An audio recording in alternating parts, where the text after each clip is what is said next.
Hola, hola a todos y a todas. Esta es la segunda clase de apoyo que desde la Franja Morada estamos brindando para ustedes, los ingresantes. Y bueno, la segunda clase la va a dar también nuestra Rocío Chinellato, que actualmente es abogada y presidenta de la Federación Universitaria de Córdoba. Así que bueno, espero que les sirva, porque estamos acá para acompañarlos en este proceso que es ingresar a la universidad pública, por la cual nosotros apostamos todos los días para que sea más inclusiva y, bueno, de mejor calidad. Bueno, genial. Bueno, gracias, Ine. Está bueno que incluso en este Meet estamos desde distintos puntos del país. Ine está en La Rioja, yo estoy en Córdoba, David está en Córdoba, creo, si no me equivoco. En Neuquén. ¿En dónde? En Neuquén. En Neuquén, está en el sur, bueno, aprovechando lo lindo del sur.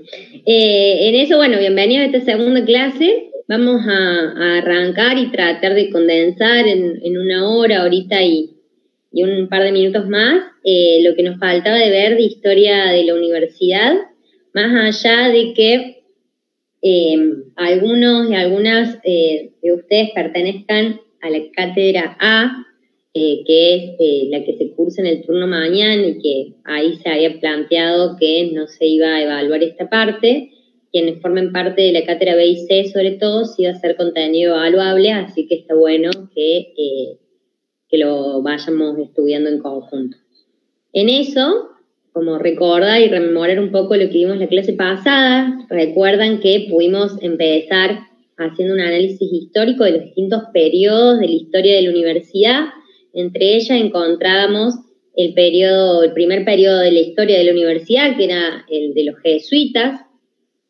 En ese sentido, que el periodo jesuita va desde 1610 con la creación del Colegio Máximo. En 1613 se formaliza la fundación de la Universidad Nacional, de la Universidad de Córdoba del Tucumán, en ese momento de la historia, y que va a concluir este periodo en 1767 con la expulsión de los jesuitas. A partir de allí comienza el periodo franciscano, que va a ir hasta 1807, y habíamos concluido como el desarrollo de esos dos periodos en la clase pasada.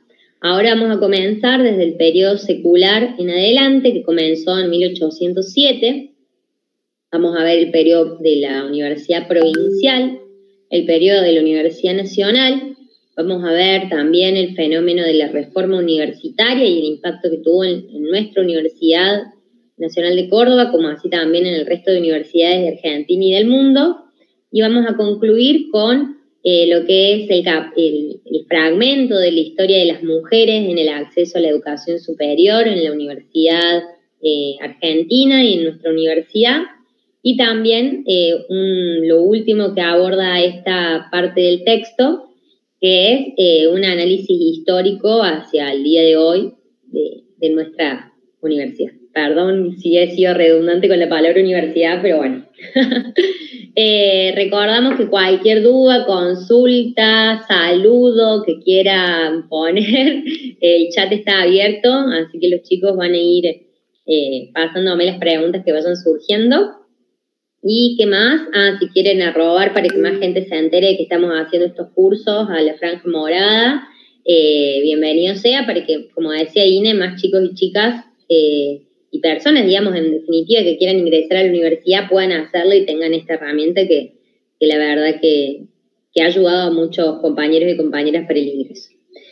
Bueno, comenzamos, habiendo dicho esto. Retomamos la historia en lo que era el periodo secular de la universidad. No sé si se acuerdan que cuando hablábamos del periodo secular hacíamos alusión al clero secular, es decir, que eran los curas y los sacerdotes de Córdoba quienes se hicieron cargo del gobierno de la universidad. Y en ese sentido va a surgir una figura muy, muy importante para este periodo, que va a ser el deán Gregorio Funes. Deán no era el nombre deán, sino deán es un cargo dentro del orden de la iglesia que se le daba a quien, digamos, ocupaba un determinado rol. En este caso era el sacerdote de la catedral. En ese sentido, Deán Gregorio Funes va a trabajar como rector de la universidad y va a tener como principal propósito lo que es la creación de un nuevo plan de estudios para la universidad, con la finalidad de actualizar los contenidos que se venían dando, poder seguir trayendo algunas de las nuevas teorías e influencias que venían desarrollándose en las universidades europeas, y sin lugar a dudas, por pertenecer a un cargo eclesiástico y venir de la Iglesia, también algunas teorías vinculadas a la teología y a distintos autores de la religión católica en particular. En ese sentido, en este periodo, vamos a atravesar uno de los procesos políticos históricos más importantes de nuestro país, que es la Revolución de Mayo de 1810, sus consecuencias, y todo el proceso hasta la declaración de la independencia en 1816. Por tanto, va a ser un periodo bastante movido, en donde, bueno, este plan de estudios que quería realizar el Deán Gregorio Funes, de modificación, llevó sus buenos años. Tardó aproximadamente 5 años en poder elaborarlo. Este plan de estudios se culmina en 1813, pero recién logra ser aprobado en 1815, entra en vigencia en ese año, en 1815, y en relación a lo que nos compete más que todo, en lo que era el estudio del derecho propiamente dicho, las distintas disciplinas que se incorporaban en este plan de estudios era continuar con lo que era la formación en Derecho Romano de la Cátedra de Instituta. No sé si se acuerdan que vimos en la clase pasada, la Instituta era un libro dentro del Corpus Juris Civile, que era el gran libro, el gran cuerpo del ordenamiento del derecho que habían hecho los romanos, puntualmente por pedido del emperador Justiniano, en donde estaba todo el contenido de las leyes y las normas del derecho romano. Entonces había un libro de ese cuerpo del derecho civil, que se había organizado desde el Imperio Romano, que era el de las institutas, que era a partir del cual se aprendía el derecho romano, se utilizaba para las lecciones de derecho. Entonces, en esta reforma del plan de estudio, recordemos, esto vamos a ir haciendo permanentemente un anclaje con las cosas que vimos en la clase pasada, porque así la historia se tiene que ir estudiando en ese sentido con causas y consecuencias, ¿no? Bueno, esto de la cátedra de institutas, recordemos que hacemos input al periodo anterior, al franciscano. En 1791 se había creado la cátedra de instituta, que va a ser el primer antecedente de la Facultad de Derecho, 22 de agosto de 1791. Esto puede ser pregunta de parcial, siempre se pregunta esto porque es básico para nosotros, quienes estudiamos la carrera. Entonces, bueno, esta cátedra instituta se sostiene en este nuevo plan de estudios que plantea Gregorio Funes, se incorpora y se profundiza lo que es el estudio todavía de lo que era el derecho real, es decir, el derecho de los reyes, que se impartía desde España para América, o derecho español también se denominaba, porque todavía él empezó este proceso de plan de estudio en 1808, o sea, 2 años antes de la Revolución de Mayo, y recién en 1815 entra en vigencia, pero bueno, todavía el derecho no había cambiado del todo. Sin embargo, lo que sí en esta modificación también se empieza a incluir algunas normativas, algunas leyes de derecho nacional o de derecho patrio, que es lo que sí se empieza a gestar o a dictar desde 1810 en adelante por las distintas juntas representativas y directorios de la nación, los primeros gobiernos patrios que tuvimos, y se incorpora, además del derecho canónico, que era el derecho de la Iglesia, que se venía ya estudiando desde el nacimiento de nuestra universidad, por ser una universidad con una presencia de la Iglesia muy importante. Se va a seguir estudiando derecho canónico, es decir, las leyes propias de la Iglesia y de la religión, y se va a sumar lo que es el derecho natural y el derecho de gentes, que era lo más similar al día de hoy, vinculado a un derecho internacional, un conjunto de normas que regían en sentido internacional, sobre todo para algunas cuestiones de comercio y demás, en esa época. Bueno, en este periodo secular vamos a ver que nuestra universidad, como les decía antes, algo fundamental que va a suceder en este periodo es la Revolución de Mayo en 1810. Y ahí, esto está bueno, o sea, a lo largo de todo esto de historia de la universidad vamos viendo, a su vez, hechos propios de lo que es la historia argentina, porque la universidad no está exenta en una isla, sino que la universidad estuvo enclavada en un territorio, por tanto todos los procesos políticos en la historia del país van a repercutir en la historia de la universidad, por eso mientras vamos viendo este tema ya vamos adelantando algunos temas de historia argentina, y está bueno estudiar esto de manera relacionada también. Bueno, el proceso revolucionario de 1810, sin lugar a dudas, tuvo impacto también en nuestra universidad. En ese sentido, en Córdoba se va a nuclear un grupo, digamos, de los dirigentes locales que era antirrevolucionario, ¿sí? No sé si leyeron algunas cuestiones de la historia de Córdoba y demás, pero bueno, se dice que a lo largo de la historia Córdoba ha sido por diferentes motivos revolucionaria o ha ido en contra de ciertos parámetros que a nivel nacional se han establecido. En este caso, quizás quienes somos cordobeses no estamos muy orgullosos, pero bueno, en Córdoba había un grupo de personas y de dirigentes que sostenían que nuestro territorio debía seguir bajo el mandato de la corona española. En eso hay un personaje que es Victorino Rodríguez, no sé si se acuerdan que cuando hablamos de la creación de la cátedra instituta, él había sido el primer profesor, el impulsor de esta cátedra. Él era un personaje que estaba fervientemente en defensa de la corona española, en contra de que se llevara adelante la Revolución de Mayo y por tanto el primer gobierno patrio y la independencia de nuestra región. Por tanto, cuando se toman, sabiendo que desde Córdoba se estaba sosteniendo esta idea contrarrevolucionaria en apoyo de lo que era la corona española, y Córdoba era un lugar estratégico porque al estar en el centro de la región, el centro, digamos, de lo que después se va a formalizar como nuestro país, por Córdoba pasaba lo que era el Camino Real, que conectaba el virreinato del Río de la Plata con el Alto Perú. Por tanto, Córdoba era un lugar estratégico en este tiempo, en donde se empiezan a gestar las batallas y las luchas por la independencia.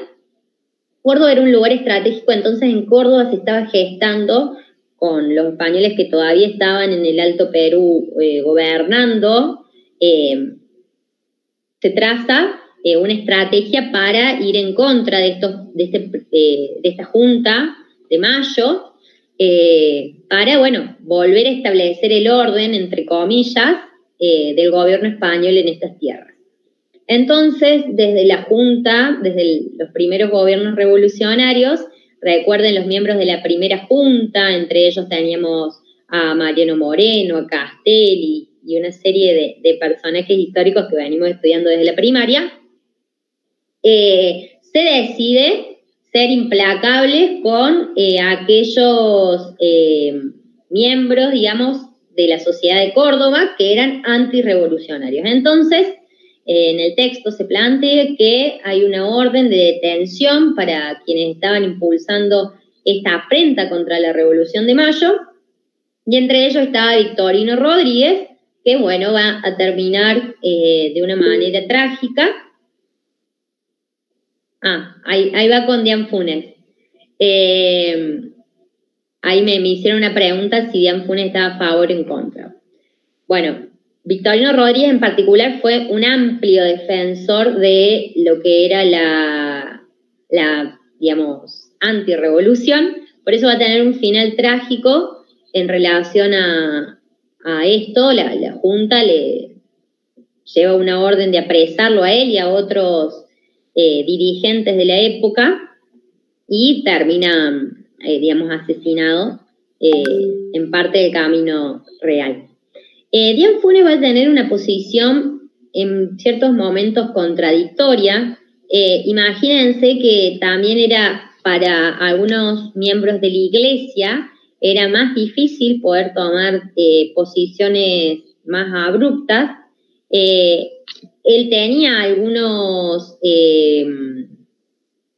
por así decirlo, algunas opiniones a favor de la independencia, a favor de que estas tierras pudieran generar sus propios gobiernos, pero tenía una posición moderada. Es decir, como que él se sostuvo en este tiempo, porque recién en 1815 pudo aprobar y empezar a impulsar este nuevo plan de estudios que él había hecho.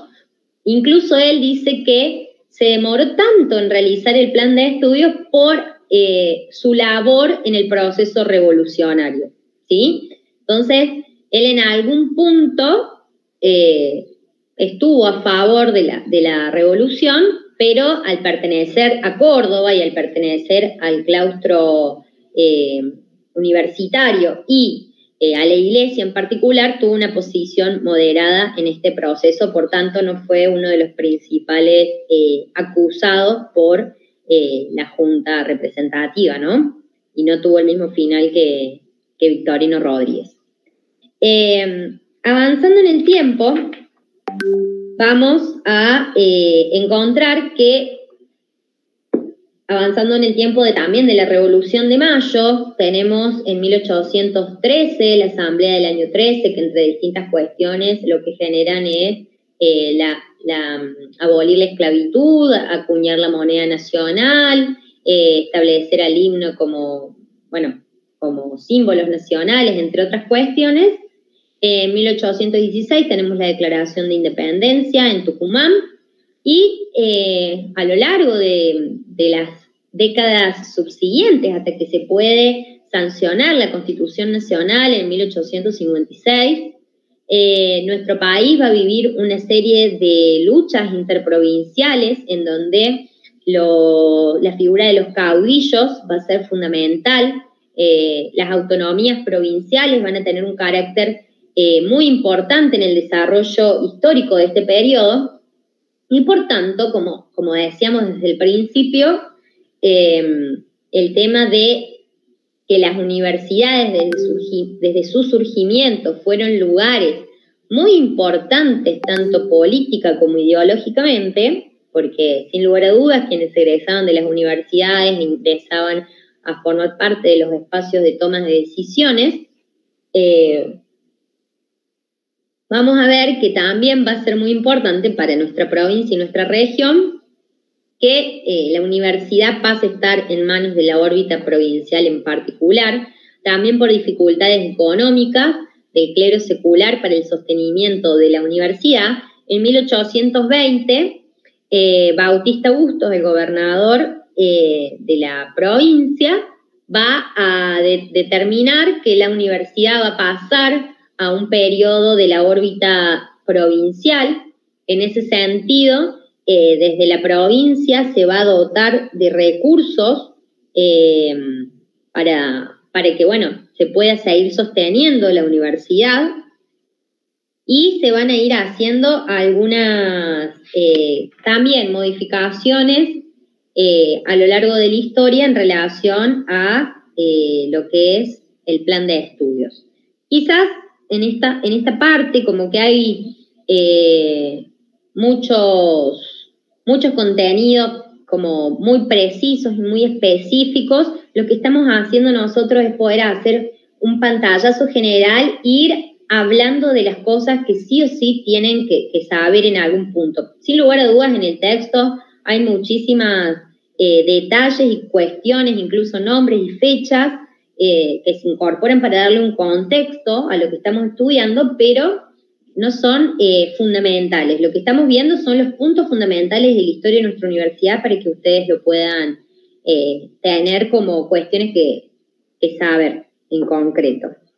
En este periodo también es muy importante destacar que va a haber una figura que va a estudiar en nuestra universidad y que va a tener un rol nacional fundamental, que va a ser Dalmacio Vélez Sarsfield, que Dalmacio Vélez Sarsfield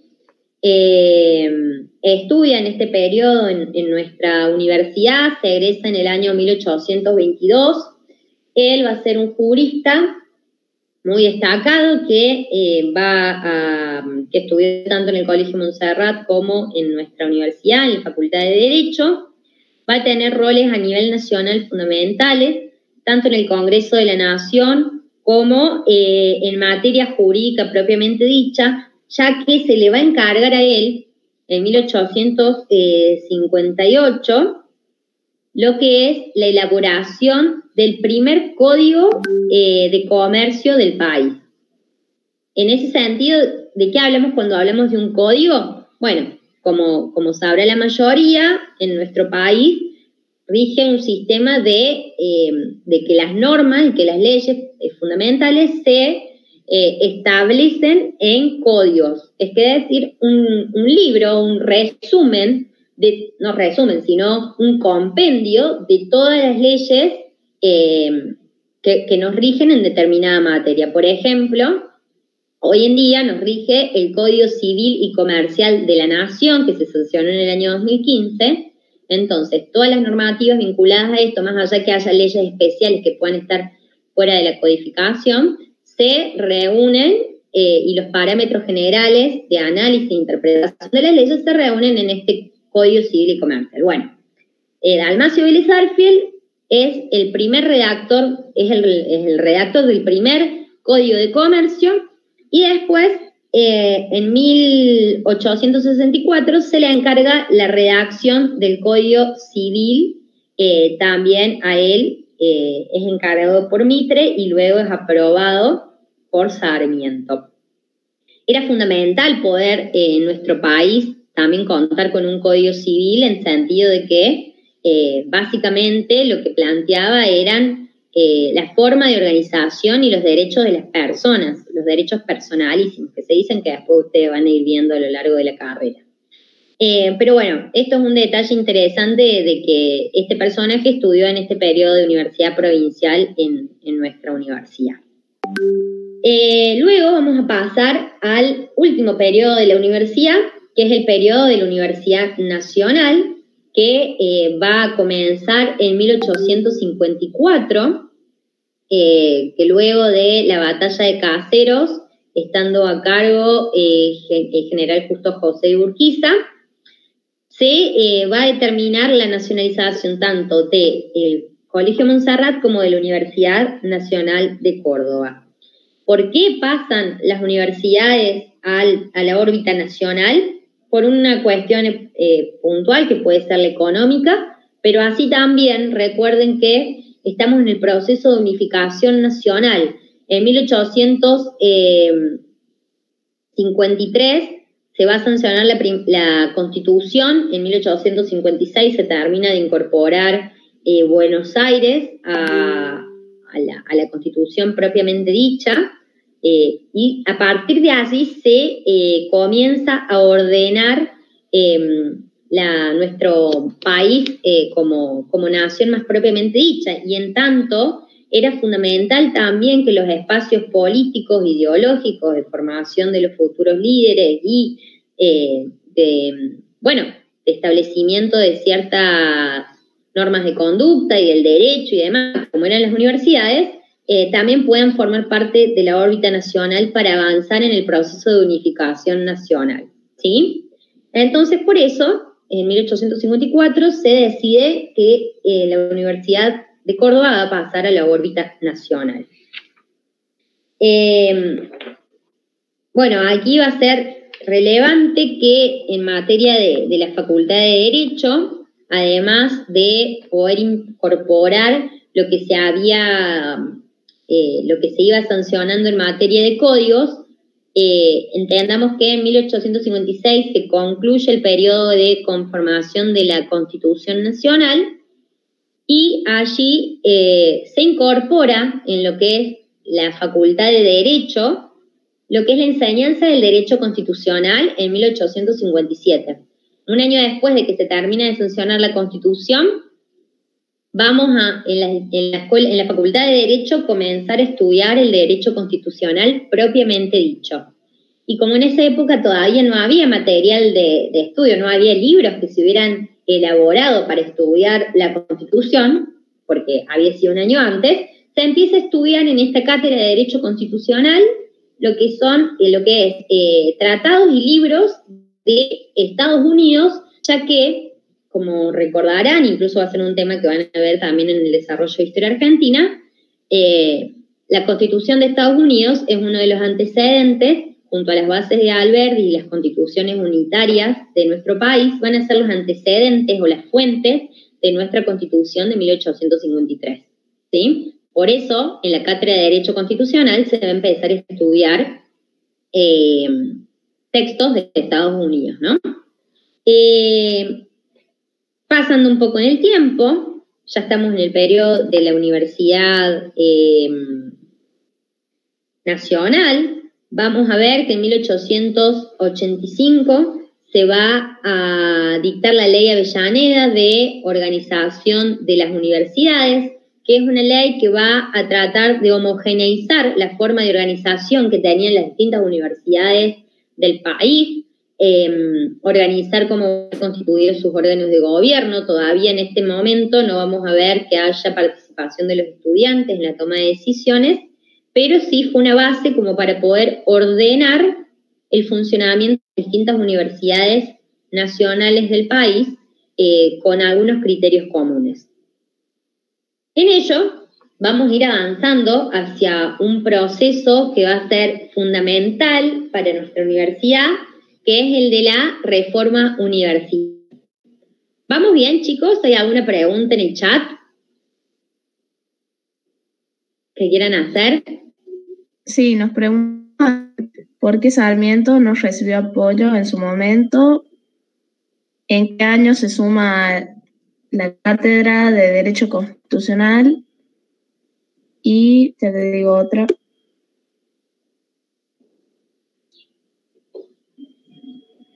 ¿Me escuchás, Rochi? Sí, vamos bien. Y algo del código, a ver, te lo busco. Bueno, vamos explicando mientras buscas, Inés. En 1857 se crea la Cátedra de Derecho Constitucional, un año después de que se termina de sancionar nuestra Constitución. La Constitución, sí, te escucho. Y bueno, ¿en qué año le encargaron redactar el Código de Comercio? Bueno, por ejemplo, de estos datos que me están preguntando puntuales de los años, el más importante es saber cuándo se declaró cuándo se sancionó nuestra Constitución. Nuestra Constitución se sancionó en 1853, pero el proceso de unificación nacional que hace que Buenos Aires se incorpore a la Confederación y se incorpore y adhiera a la Constitución es 1856, pero la fecha es 1853, ¿sí? Después el resto de los datos no creo que sea pregunta de parcial, pero de todos modos se los aclaro. En 1858 se solicita a Vélez Sarsfield que redacte el Código de Comercio, y en 1864 se le solicita a él mismo que redacte el Código Civil y Comercial. La Cátedra de Derecho Constitucional se crea en 1857, ¿bien? Y respecto a lo de Sarmiento, no entendí muy bien la pregunta a qué se refiere en particular, pero en relación a Sarmiento lo que se puede decir es que quien solicita a Vélez Sarsfield que dicte el Código Civil va a ser Mitre, pero se va a terminar aprobando en la presidencia de Sarmiento. Recuerden que en este momento son las primeras tres, estas tres presidencias seguidas de Mitre, Sarmiento y Avellaneda. Se va a avanzar en muchas cuestiones de ordenamiento nacional, entonces lo solicitó Mitre, pero se terminó de aprobar en el periodo de Sarmiento, que dice que se aprobó a libros cerrados, es decir, que no se debatió, porque debatir un código de estas características hubiera sido un debate eterno. Entonces se confió de manera muy fuerte en Vélez Arfield, en el contenido del texto. Imagínense la importancia que tuvo el Código Civil de nuestro país, que desde 1871, que es donde se termina de aprobar durante la presidencia de Sarmiento, rigió hasta el año 2015. Un montón de tiempo, nuestro país realmente, muchísimos años, o sea, más de 100 años, nuestro país estuvo regido por el mismo código que fue redactado por alguien que estudió en nuestra misma universidad, en nuestra misma facultad, ¿no? Muy, muy importante ese detalle. Rochi, sí. Hay otras preguntas. Bueno, es necesario saber específicamente las cátedras del plan de Funes. Yo creo que no nos van a preguntar tan puntilloso. Y también en qué consistía la ley Avellaneda y si disminuyó la autonomía de las universidades, esta ley. Bien. La ley Avellaneda, en algún punto, de mayor autonomía de lo que venían teniendo las universidades, porque organiza la forma de elección de autoridades y organización de la universidad, lo que va a permitir que hacia adentro de la misma universidad se puedan elegir las autoridades. Lo que no significaba que todos los miembros de la universidad pudieran formar parte de esta decisión. La ley Avellaneda es un paso importante en la organización de las universidades y en dotar un poco de autonomía, pero no es hasta sino la reforma universitaria que esto se vuelve mucho más democrático y la autonomía se exige de manera más contundente, ¿no? Y ahora vamos a pasar a ver esto, puntualmente me da el pie bárbaro para seguir con lo de la reforma universitaria. Voy a tomar un poco de agua. Hay otra pregunta que también tiene que ver con, bueno, sí, un poco con la reforma, y es si en 1864 se eliminó la teología de la universidad. 1864. A ver. Y también, ¿en qué año se nacionalizó la UNC? La universidad se nacionalizó en 1854. Ahí la cuestión vinculada a la otra pregunta, si quieren vamos avanzando y vamos explicando el resto y después la vamos contestando, ¿sí? Bueno, vamos a avanzar en un periodo dentro de la universidad, ya en el marco de la Universidad Nacional. Podemos incorporar que también en estos años, entre que se crea la cátedra de Derecho Constitucional, también se van a crear las cátedras vinculadas al derecho penal, en donde también desde el gobierno nacional se va a pedir que se cree el Código Penal de la Nación, que rige hasta la actualidad. Imagínense la importancia de la creación de estos códigos. Y sin lugar a dudas, sobre todo con el avance de estas presidencias de Roca, Mitre, Sarmiento, Avellaneda, se va avanzando también en un proceso de laicidad del Estado. Es decir, se va a ir trabajando para que desde el Estado, más allá de la existencia de la Iglesia, se puedan ir organizando ciertas cuestiones que antes quedaban a cargo de la Iglesia, como por ejemplo el registro civil. Cuando nacían las personas, lo llevaban adelante la Iglesia y luego pasó a órbita del Estado. Por tanto, en la universidad, de alguna u otra manera, va a irse disminuyendo un poco la incidencia de la Iglesia, pero vamos a ver que en Córdoba eso no pasa, o sea, tiene que pasar la reforma universitaria para que eso suceda. Entonces, vamos a adentrarnos a la reforma. Como antecedentes de este fenómeno histórico, vamos a tener, ya nos estamos ubicando en principios del siglo XX, fines del siglo XIX, principios del siglo XX, alrededor de 1900, la primera década de 1900, vamos a encontrar distintos fenómenos a nivel internacional, entre ellos la Revolución Mexicana, con referentes como Pancho Villa y Zapata, en donde el pueblo, los sectores obreros y campesinos, sobre todo, más bien campesinos, luchan por modificar las normas que se venían imponiendo en el país, en donde las clases dominantes venían ejerciendo presión sobre los sectores más populares. Entonces los sectores populares y campesinos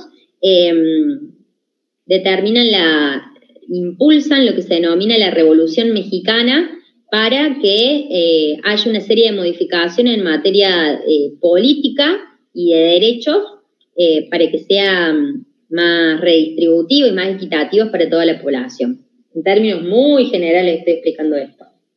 Asimismo pasa con la Revolución Rusa, que sin lugar a dudas, recuerdan, en Rusia todavía estaba el Imperio de los Zares, una de las tantas monarquías europeas, en donde, miembros del Partido Comunista, Lenin, Stalin y demás, venían hacía tiempo desarrollando ciertas teorías vinculadas al marxismo, al comunismo, en donde sí en la zona de Europa del Este, en este caso, donde está ubicada Rusia, ya los sectores de la revolución industrial había tenido un rol importante a lo largo de toda Europa, con mayor o menor intensidad, y se había generado el fenómeno de la explotación, también a partir de la industrialización, el surgimiento del proletariado, por así decirlo, y la necesidad de las clases obreras, en este caso, si en Europa podemos hablar más que todo de clases obreras, pero también campesinas,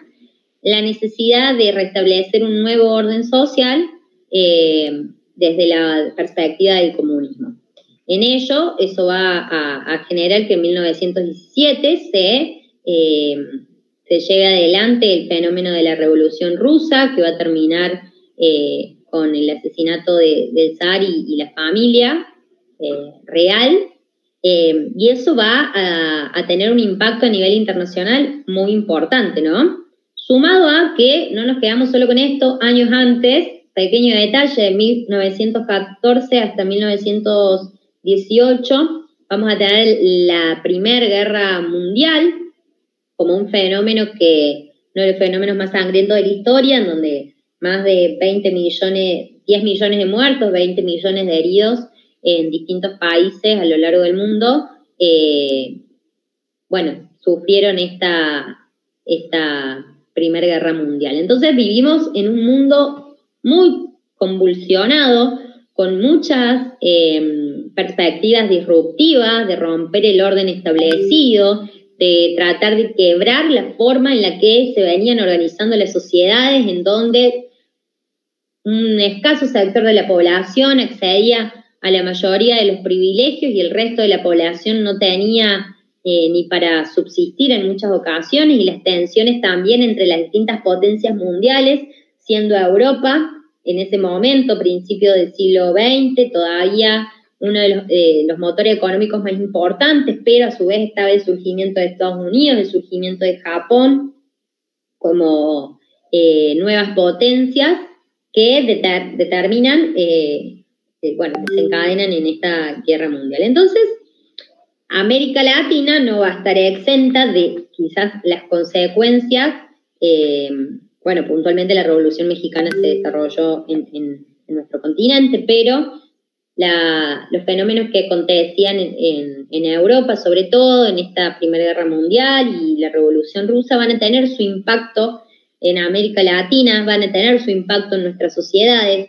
Recordemos que en nuestro país estamos en un periodo de recepción masiva de inmigrantes, sobre todo europeos, que escapaban de la guerra, y que venían, sin lugar a dudas, con todo este bagaje ideológico de pensamiento, de desarrollo político, militantes de muchos sectores, anarquistas, socialistas, comunistas, venían trayendo estas ideas de cambiar el orden de las cosas también a nuestra sociedad.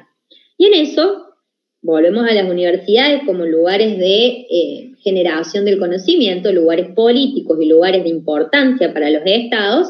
Las universidades no van a estar exentas, ya que las primeras generaciones de hijos de inmigrantes van a poder empezar a acceder muy escasamente, o sea, quienes efectivamente habían podido lograr un capital y posibilidades hasta económicas para poder ingresar a la universidad, de a poco va empezando muy limitadamente este acceso de otros sectores sociales de la universidad, pero que se veían todavía demasiado relegados. Y asimismo, la juventud, todas estas ideas que se van viviendo en el mundo contemporáneo de ese momento, van a impactar en las juventudes y en este caso en las juventudes universitarias.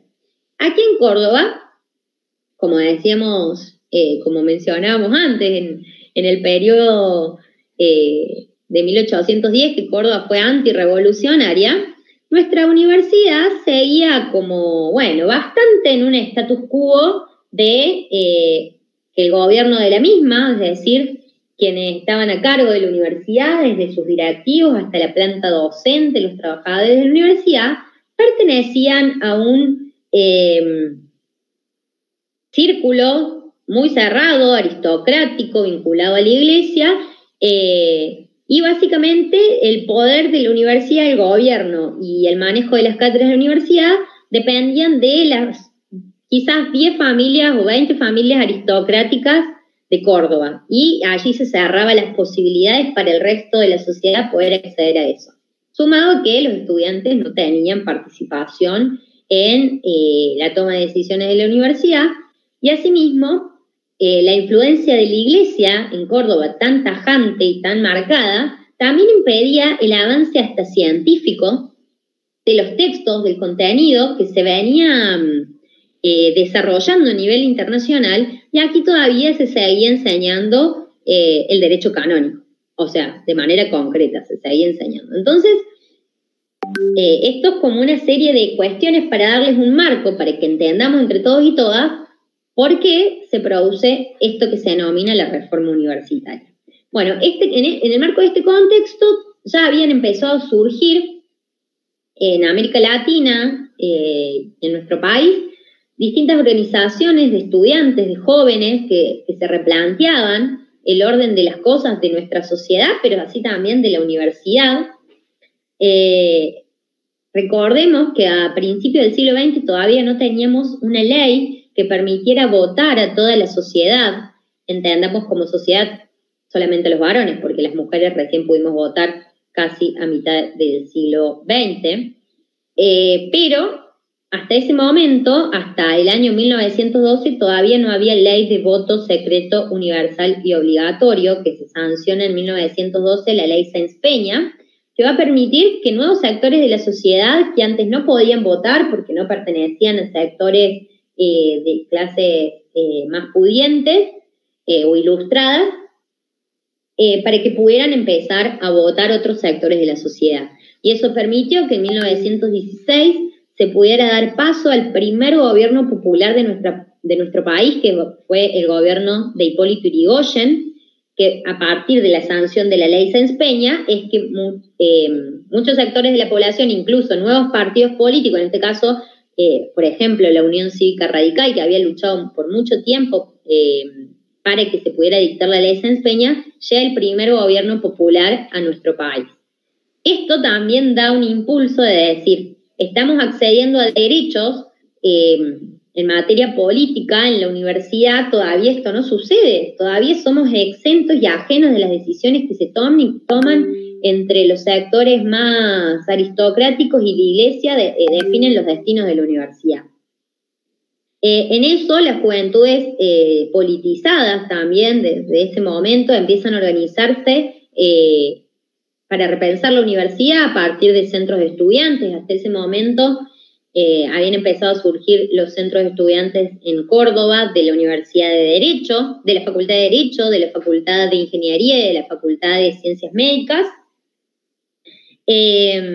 También se había impulsado, comenzado a gestar, todavía y no es hasta la fecha más propia de la reforma, lo que son las federaciones de estudiantes universitarios, como mencionaban las chicas antes, los distintos centros de estudiantes de la universidad hoy en día forman parte de la Federación Universitaria de Córdoba, por ejemplo, que es la organización que reúne a todos los centros de estudiantes y representa a todos los estudiantes de la universidad. Bueno, a principios de siglo se van a empezar a gestar estas organizaciones y en nuestra universidad se va a empezar, los estudiantes que empezaban a defender estas ideas y a ver esta necesidad de cambio, empiezan a asociarse en lo que se llama la Asociación o Comité Pro Reforma. Era un grupo de jóvenes que se empezaban a problematizar todas estas situaciones. Va a haber un hecho fundamental que va a demarcar la necesidad y bueno, que este movimiento reformista estalle y vea su luz, que va a hacer que en la universidad, puntualmente en la Facultad de Medicina, los estudiantes, imagínense, la Universidad de Córdoba era una de las pocas universidades alrededor del país, más allá que ya se había fundado la Universidad de Buenos Aires, entre otras universidades provinciales, entonces venían muchos estudiantes de distintas partes del país, incluso de Latinoamérica, como pasa hoy, incluso. Seguramente en este Twitch hay gente de todo el país, o estamos en el Meet de transmisión con Inés de La Rioja y David de Neuquén y yo de Córdoba. O sea, la universidad históricamente ha tenido esta posibilidad de reunir personas de distintas partes del país. Entonces, en esa época, en la Facultad de Medicina existía un internado, que era un lugar donde los estudiantes que venían de otras provincias podían vivir ahí mientras estudiaban.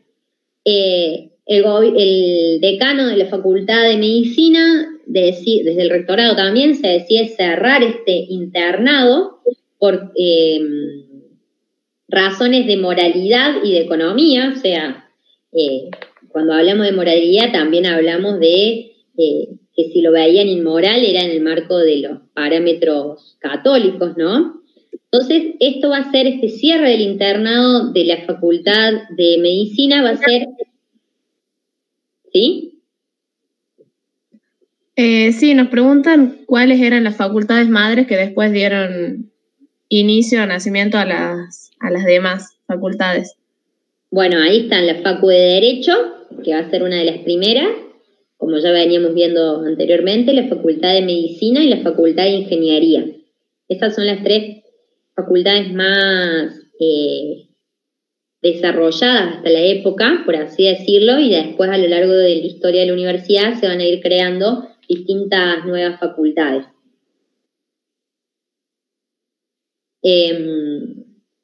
Bueno, en eso habíamos quedado en el cierre del internado, que va a generar que estos estudiantes, acompañados también por el movimiento obrero de Córdoba, en Córdoba se empieza a gestar también un importante sector de producción de a poco, ¿no? Que va a tener más su florecimiento en los años 40 y 50, pero el sector obrero de Córdoba tenía un sentido de lucha importante. Recuerden que también con la llegada de los inmigrantes en nuestro país, eso forjó el nacimiento de lo que eran los sindicatos, las uniones obreras de trabajadores de distintas ramas y distintos oficios. En ese momento los estudiantes organizados deciden salir en huelga por el cierre del internado y acompañados por el movimiento obrero empiezan a hacerse oír en la ciudad y a plantear sus reclamos. A su vez, no solo con esta cuestión del cierre del internado del Hospital de Clínicas, en simultáneo, desde los sectores reformistas se va a exigir que se elija un nuevo rector de la universidad que dé garantías de que la universidad va a cambiar su lógica. Y cambiar su lógica, ¿qué eran las cuestiones que pretendían los reformistas? Pretendían, en primer lugar, poder salir de la órbita de una universidad clerical gobernada por la Iglesia. Y en ello, y obviamente las clases más aristocráticas, en eso también tenían como principal motivo una serie de postulados que nosotros los denominamos los principios de la reforma universitaria, que esto es muy importante que presten atención. ¿Cuáles eran estas principales causas que buscaban?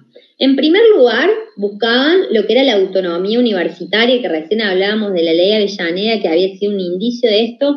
Necesitaban que efectivamente el gobierno de turno y los gobiernos nacionales y provinciales no interfirieran en las decisiones que tomara la universidad hacia adentro, pero que esas decisiones que se tomaran hacia adentro de la universidad no las tomaran solamente los docentes o las autoridades, sino que efectivamente se tomaran en un plano de igualdad por todos los miembros de la universidad, y en ello impulsan lo que es la necesidad del cogobierno universitario. Es decir, que no solamente los docentes y las autoridades formen parte de las decisiones de la universidad, sino que también los estudiantes como motor vivo de la universidad, porque sin estudiantes no habría institución educativa.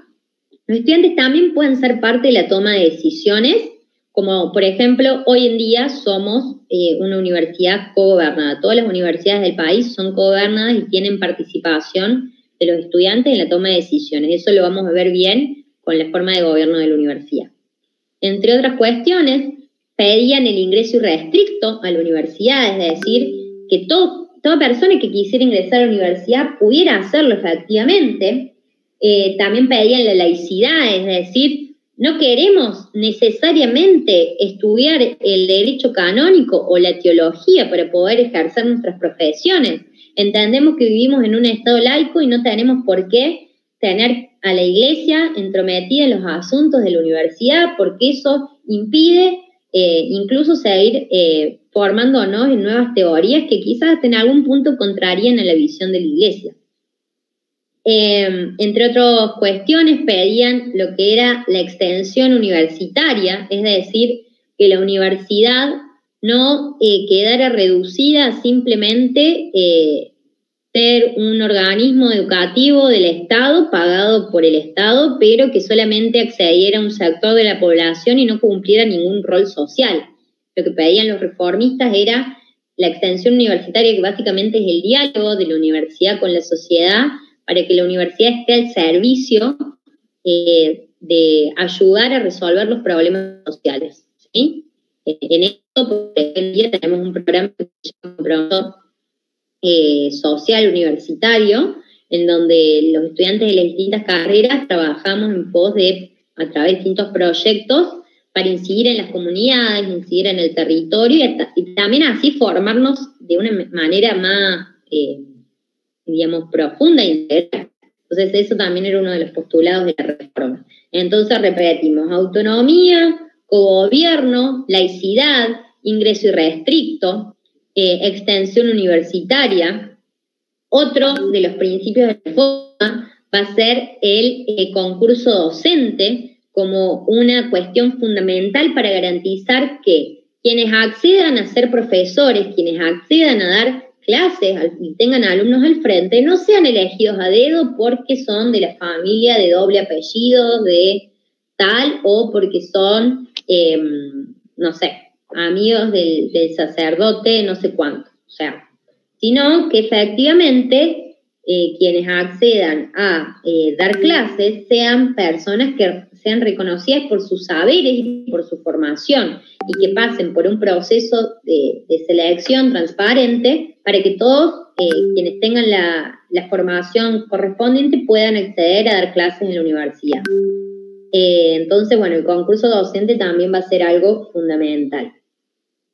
Bueno, estos son los principales postulados, las principales cuestiones que planteaban estos estudiantes para decir, necesitamos que la universidad cambie, necesitamos que se abran las puertas de la universidad a la sociedad, que sean más personas las que puedan ingresar de manera gratuita, necesitamos que la Iglesia no siga entorpeciendo el avance de la ciencia y la formación de las futuras generaciones, necesitamos que los docentes sean personas capacitadas y que hayan demostrado su capacidad para estar al frente de un curso. Y que el gobierno y que estas decisiones las podamos tomar docentes, estudiantes, autoridades, y después vamos a ver que a lo largo de la historia se van a incluir otros claustros, como el claustro de los no docentes, que son los trabajadores de la universidad, y los egresados.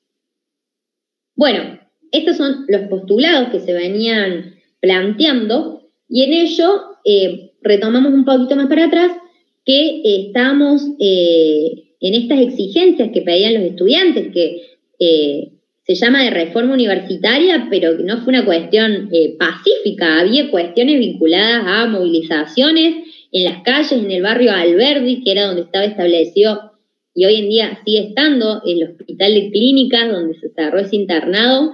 Se habían hecho barricadas en el barrio, es un barrio tradicional de Córdoba, también para los hinchas de Belgrano, donde está la cancha de Belgrano.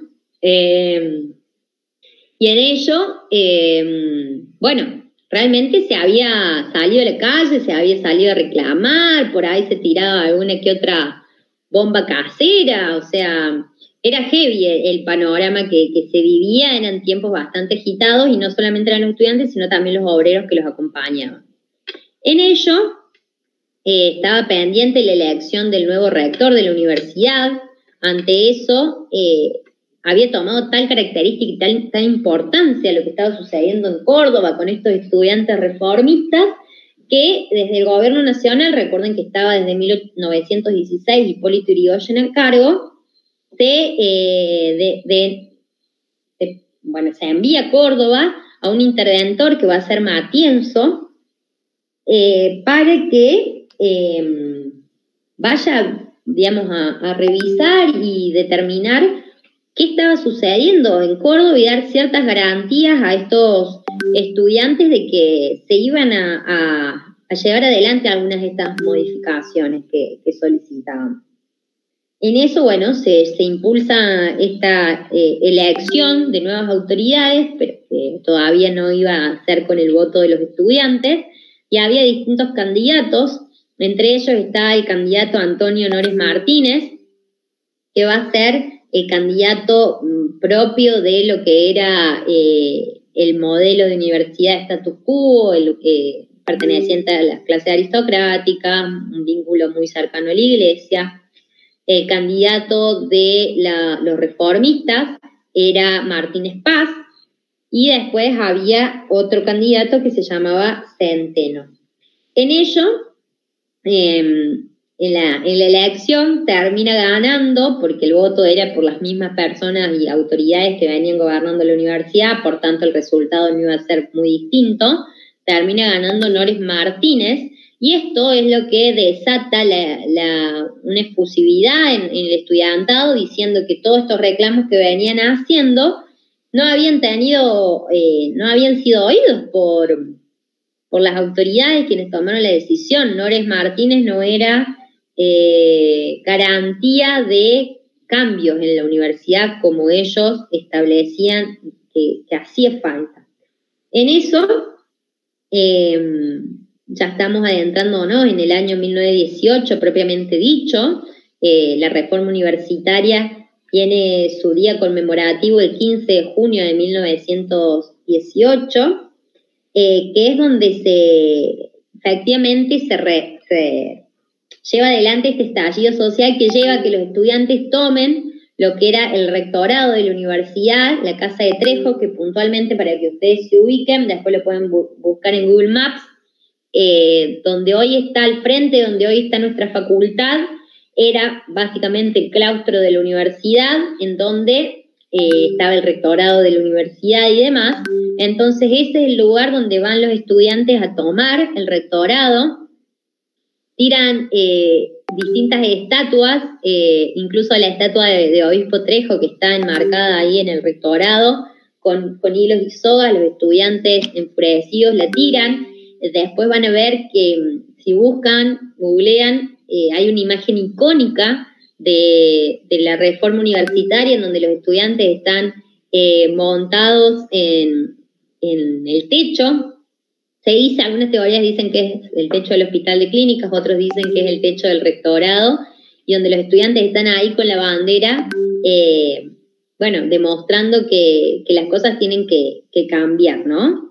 Y que los estudiantes eran parte de ese proceso.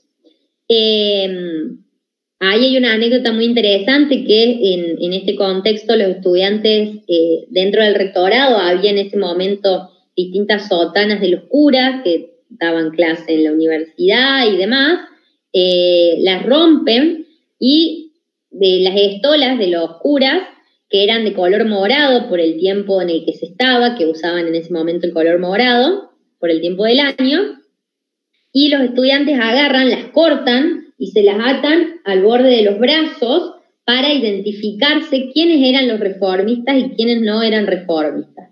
De allí, de esas franjas moradas que se ataban en el brazo, ahí también, por ejemplo, es el surgimiento del nombre de la agrupación Franja Morada, que hoy conduce el Centro de Estudiantes de la Facultad, de la cual formamos parte. Entonces tiene su origen en esta reforma universitaria y reivindicamos los principios de la reforma universitaria con la necesidad de que la universidad siempre siga avanzando, que esté al servicio de la sociedad y que sus estudiantes puedan acceder a la calidad académica, que todos tengamos la oportunidad de acceder y defender, bueno, estos principios que veníamos comentando desde la reforma. En ese sentido, tantas son las tensiones que se impulsan que tiempo después se va a lograr que en vez de que sea Nores Martínez el decano, termina siendo Eliseo Soaje, rector, y Nores Martínez va a ser vice-rector de la universidad. Eso se va a terminar resolviendo después en el año 1921, de esa manera, por intervención nacional. Aquí vamos a ver que en este año, volviendo a 1918, hay algunos personajes fundamentales de este proceso, que entre ellos van a encontrar a Deodoro Roca, a Arturo Capdevila, hay otros personajes también que van a ser fundamentales, como Horacio Valdés, Ismael Bordavere, que van a redactar. Puntualmente quien va a redactarlo va a ser Deodoro Roca, que había sido un reciente recibido de la Facultad de Derecho, había estudiado en el Colegio Montserrat, era miembro, digamos, de la facultad recién recibido, pero era uno de los grandes impulsores de esta reforma universitaria. Va a redactar un texto que va a ser fundamental y que incluso hoy en día sigue siendo muy importante y resonante para toda la comunidad universitaria, no solamente argentina, sino del mundo, que es el Manifiesto Liminar. El Manifiesto Liminar es un texto cuasi poético en donde Deodoro Roca puede plasmar todo este sentimiento que tenían los estudiantes y un sector de la sociedad progresista en pos de que la universidad sea un lugar abierto para el resto de la sociedad y que sea un lugar también para el desarrollo del país. Hay una serie de fragmentos, como por ejemplo frases que están en el manifiesto que se dicen de ir a la universidad no solamente a vivir, sino a pasar por ella, y eso apela al compromiso que tenían que tener todos los actores de formar parte de las decisiones de la universidad, de poder abonar a que efectivamente se pueda cumplir el fin social que tiene. Después también hay una serie de frases como la juventud en trance de heroísmo, en donde el rol protagónico de la juventud para dar estos cambios sociales tan importantes. Y la reforma no tiene solamente un valor en Córdoba, es la reforma de los postulados que este proceso planteó, va a generar a lo largo del tiempo, porque obviamente los procesos no se dan de la noche a la mañana, que el resto de las universidades del país, que todas las universidades de nuestro país, hoy sean universidades en las cuales gobiernan y en las cuales se implementan los principios reformistas, es decir, las universidades nacionales son autónomas, las universidades nacionales se rigen por el cogobierno, es decir, que los docentes, los estudiantes, los no docentes y los graduados formamos parte de las decisiones. La universidad pública es gratuita, la universidad pública es laica, la universidad pública tiene que impulsar la extensión universitaria, para ingresar a dar clases en la universidad pública hay que rendir concursos docentes. Entonces, imagínense la importancia de este fenómeno que efectivamente a lo largo de la historia logró la forma de organización de la universidad como la entendemos hoy. Incluso fue muy importante para el resto de Latinoamérica, incluso en el mundo. Se dice que la reforma universitaria fue antecedente o fue modelo para el Mayo francés de 1968. En esto, el rol de la Federación Universitaria de Córdoba, el manifiesto liminar, fue impulsado por la Federación Universitaria de Córdoba, ha tenido un rol fundamental en ese proceso.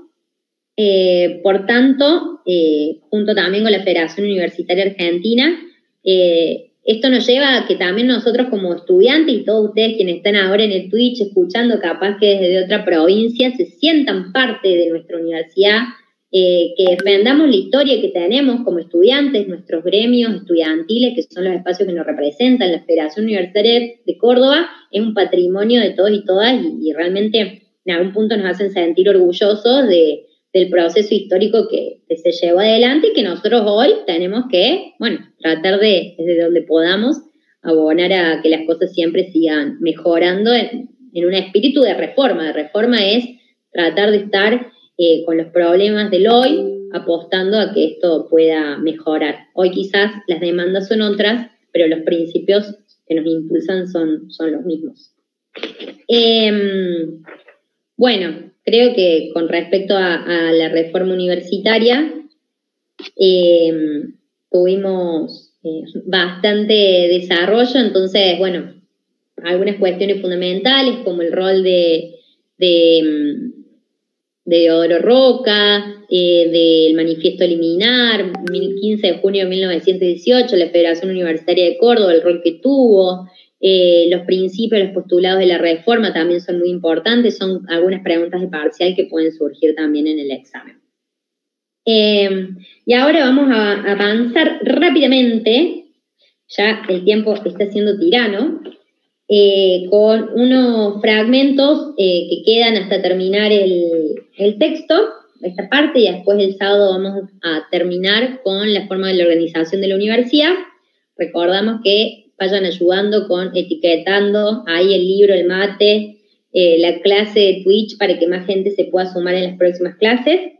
Hay un fragmento que es nuevo en el texto, que me parece muy importante que se haya sumado en el marco del contexto histórico que estamos viviendo, que esto antes no estaba y es el primer año que se incorpora un poco lo que es la perspectiva de género dentro de la formación de IECA, incorporado lo del ingreso de las mujeres en la universidad y en nuestra facultad de Derecho.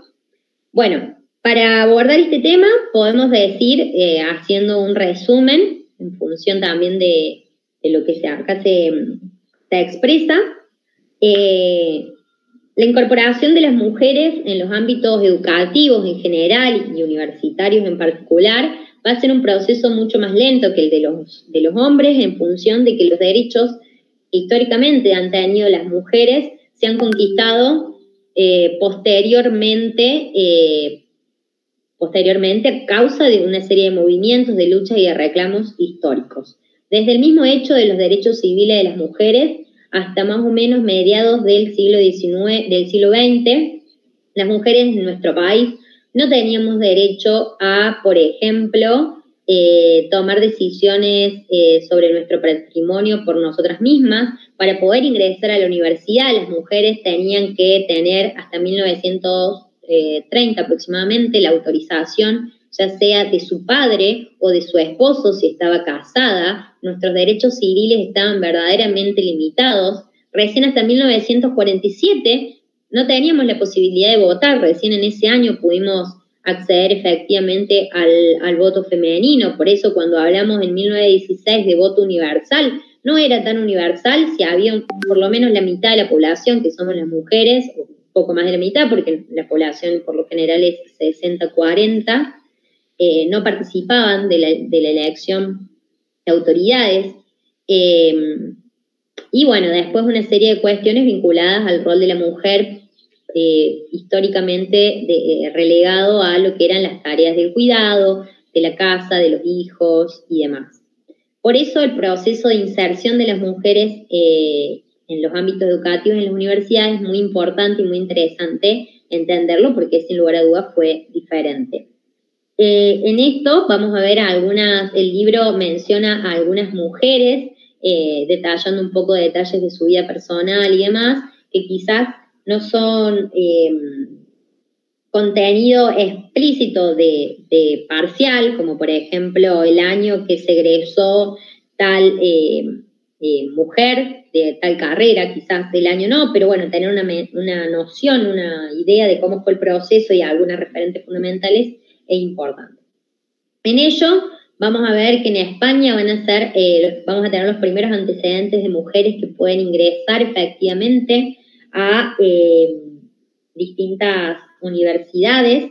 Puntualmente, a lo largo de la historia, sobre todo en Europa, se habían generado una serie de incipientes institutos de educación para mujeres, que eran en muchos casos institutos destinados a la formación de maestras, algo similar a lo que sucedió en nuestro país por largo tiempo con las escuelas normales. Y en ese sentido vamos a tener a la primer doctora en España, va a ser la doctora de Alcalá, que se llamaba, largo nombre, no hace falta que se lo aprendan de memoria, doña María Isidra Quintana de Guzmán y de la Cerda. Ella fue una de las primeras egresadas de una universidad española. Ella fue doctora en Artes, Letras Humanas y Filosofía. En ese momento se decía que las mujeres tenían acceso en algún punto, algunas mujeres de las sociedades y los sectores más pudientes, a materiales de lectura, se hacían círculos de mujeres de lecturas, entonces el acercamiento de las mujeres a las letras en ese momento, por lo menos en España, había sido un primer paso. En Argentina, pasando a nuestra universidad y nuestro contexto, la lucha del acceso de las mujeres a la universidad va a venir de la mano de lo que era la lucha de las mujeres por el acceso a los derechos civiles y políticos. Es decir, la posibilidad de no tener que requerir autorización el padre o el esposo para disponer del propio matrimonio. Podía ser que la mujer tuviera una herencia, por ejemplo, pero no podía tocar o modificar ese patrimonio sin la autorización de su esposo, más allá que sea su propio dinero, o no podía por sí misma decidir ingresar a estudiar en una institución educativa sin la autorización de su padre o madre. En ese sentido, vamos a encontrar a la primer egresada en el marco de nuestras universidades nacionales, que va a ser, a ver, acá se me confundieron los nombres, va a ser una partera, porque históricamente las primeras graduadas, sobre todo en nuestro país, universitarias, van a ser de carreras vinculadas a tareas de cuidado, por tanto vinculadas a tareas o a materias, carreras de las ciencias de la salud. En este caso, el oficio tradicional también de las mujeres era el de parteras. Ángela Certini de Camponovo va a ser la primer graduada como partera de la Facultad de Medicina.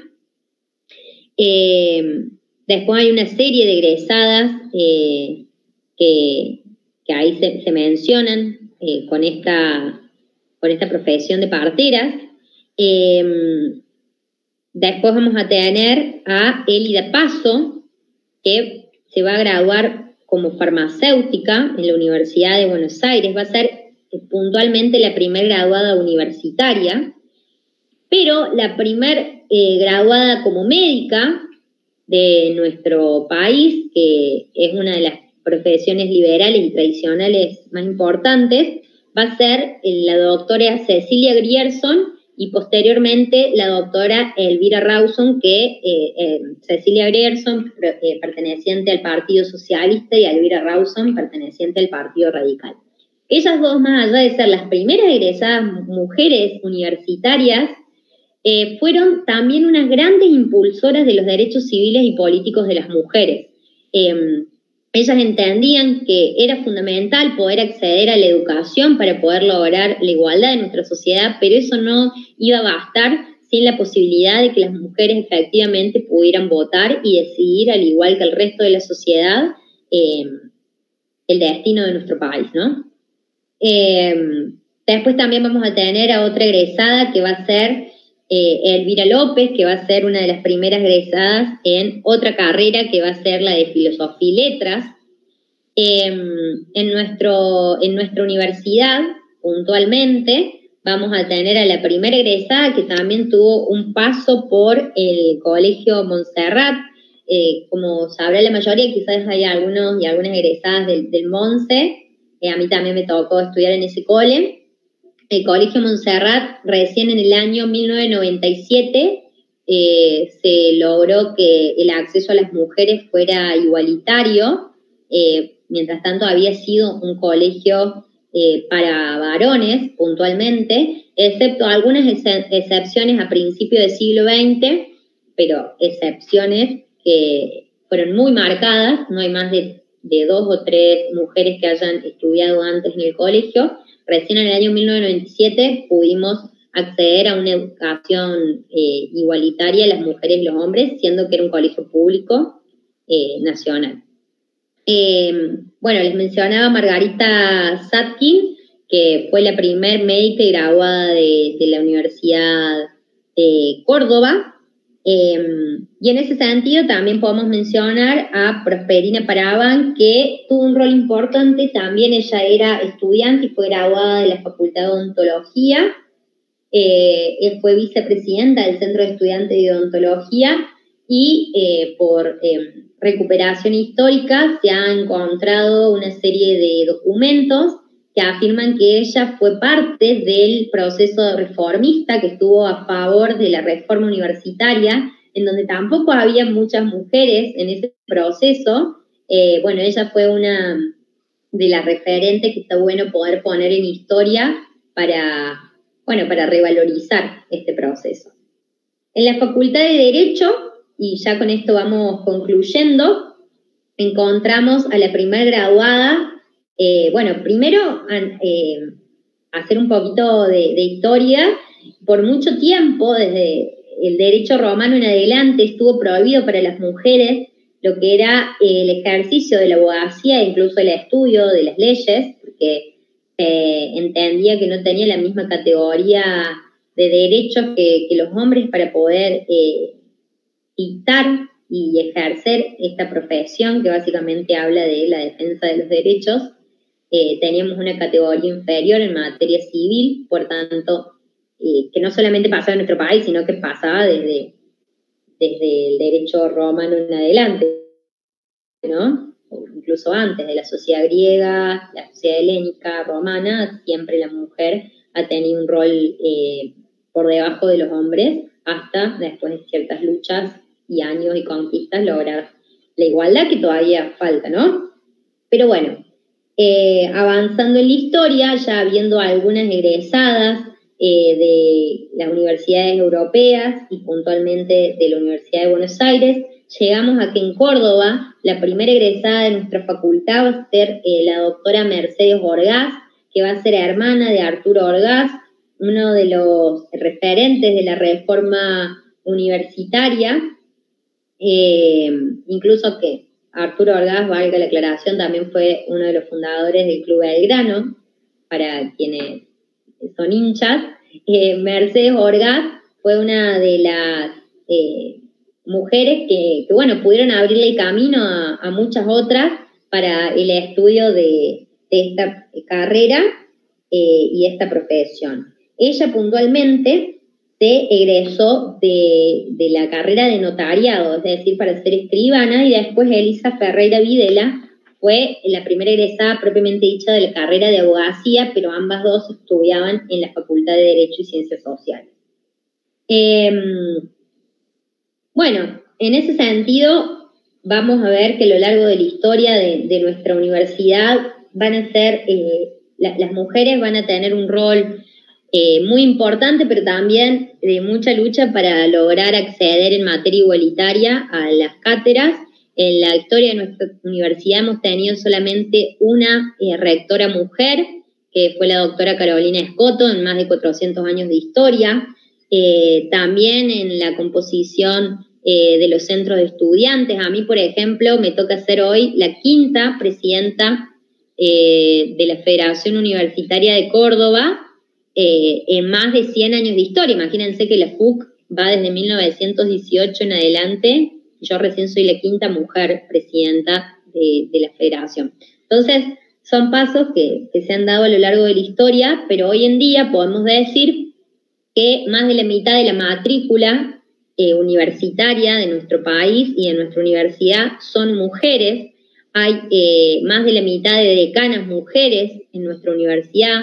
Hay muchas presidentas de centros de estudiantes, como lo es Mane Escanes en el Centro de Estudiantes de Derecho, muchas referentes como Inés y demás, que también forman parte de las organizaciones de los centros de estudiantes y son referentes, así que esto va nada más y nada menos a que podamos entender la importancia de lograr la equidad en los espacios educativos y seguir trabajando por eso.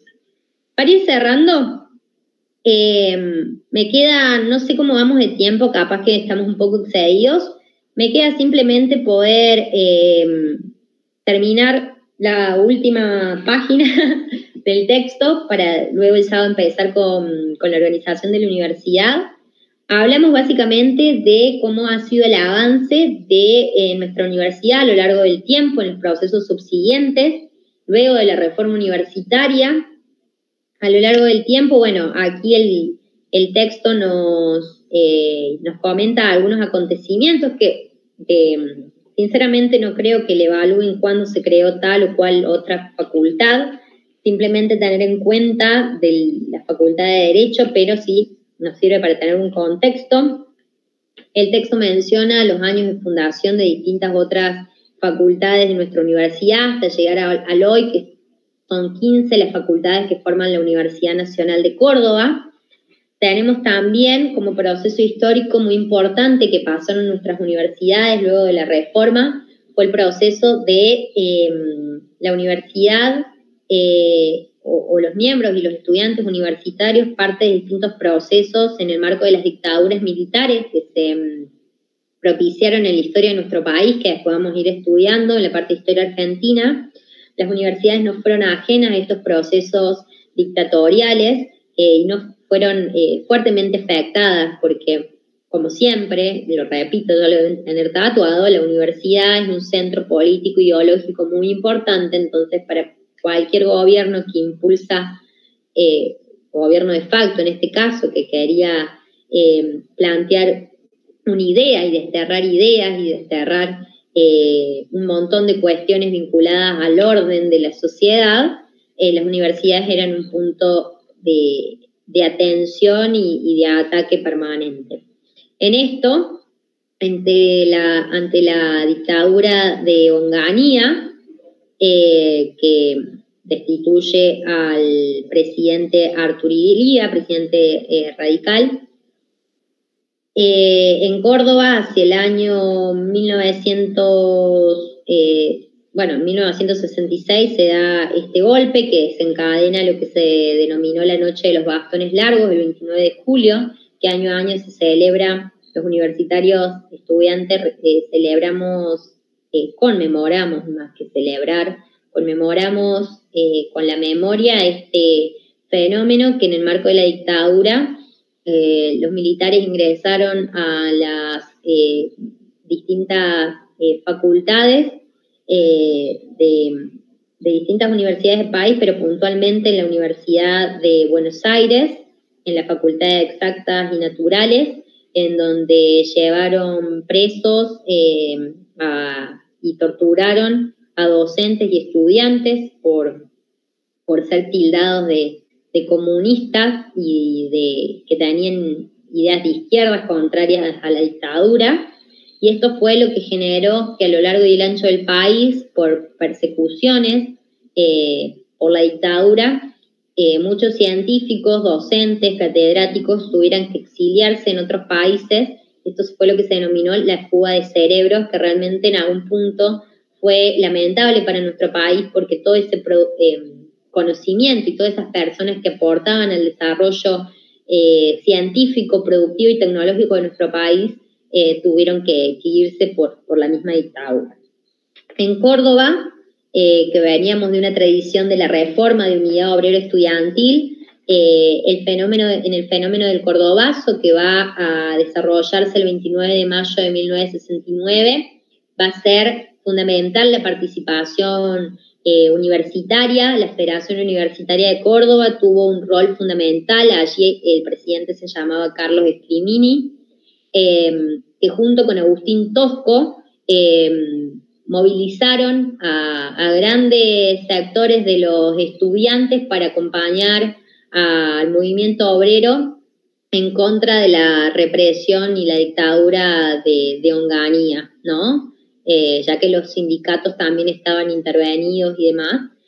Fue tan importante el rol de la universidad que muchas de las reuniones de los gremios sindicales junto con la Federación Universitaria de Córdoba se daban en el mismo comedor universitario de la universidad y bueno, fue un hecho y un suceso que fue fundamental, ya que a partir de allí se produjeron a lo largo y a lo ancho del país una serie de eventos como el Viborazo, consecuencias del Cordobazo, que lograron derrocar a la dictadura en ese momento. Sin lugar a dudas, paso de los años,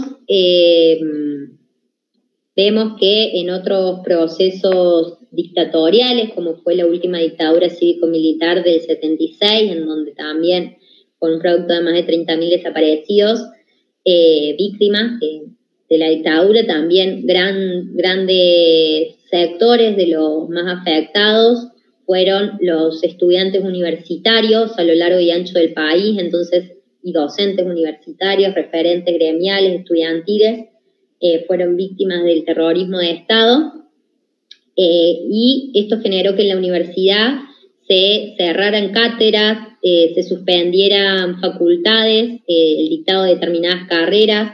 La intervención militar en la universidad fue concreta y notoria, y eso alteró el desarrollo de la universidad y de los órganos de cogobierno y todas las cuestiones que venían funcionando en los periodos democráticos.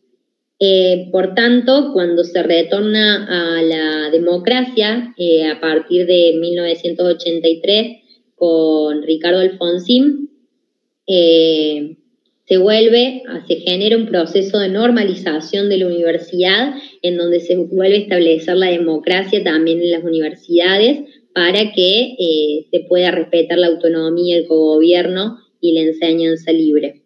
En eso, desde allí en adelante, ha habido una serie de sucesos, entre ellos uno de los más importantes fue en el año 2016, donde se modificó el sistema de elección de las autoridades unipersonales, en donde a partir de ahora y desde ese momento, los rectores, vicerrectores, decanos y vicedecanos son elegidos por el voto de cada uno y cada una de los estudiantes, docentes, no docentes y egresados de la universidad. Esto hasta el año 2016 no funcionaba así, sino que eran solamente los consejos directivos y superior, que lo vamos a estudiar el sábado, elegían las autoridades. Sin más, con esto vamos cerrando. Hoy fue un poquito más largo, pero bueno, con esto ya terminamos la parte de historia de la universidad.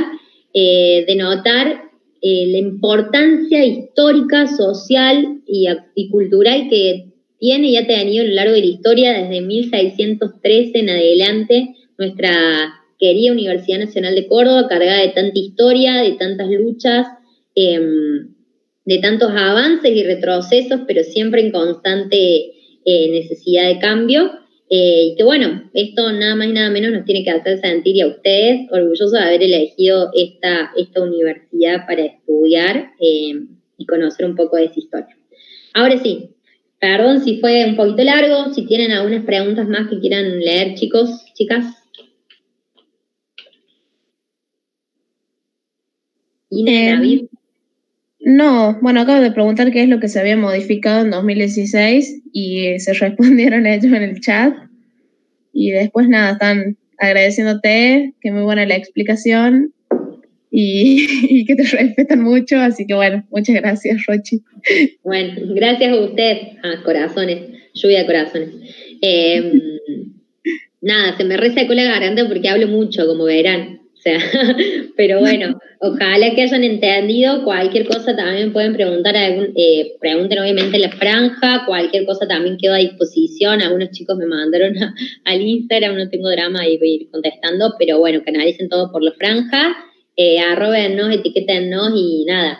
Está bueno también que el centro de estudiantes, impulsado, digamos, por Franja Morada, que hoy conocimos por qué se llama Franja Morada, bueno, brinde estos espacios y que ustedes lo aprovechen. Exactamente. Bueno, chicos, ya saben que cualquier cosa tienen nuestros números, nuestras redes para hablarnos, estamos a disposición las 24 horas del día, literal. Así que bueno, espero que se sigan sumando. La próxima clase vamos a ver la organización de la universidad, con la Rochi también. Así que bueno, los esperamos y gracias por sumarse. Chau, chis, que anden bien. Nos vemos.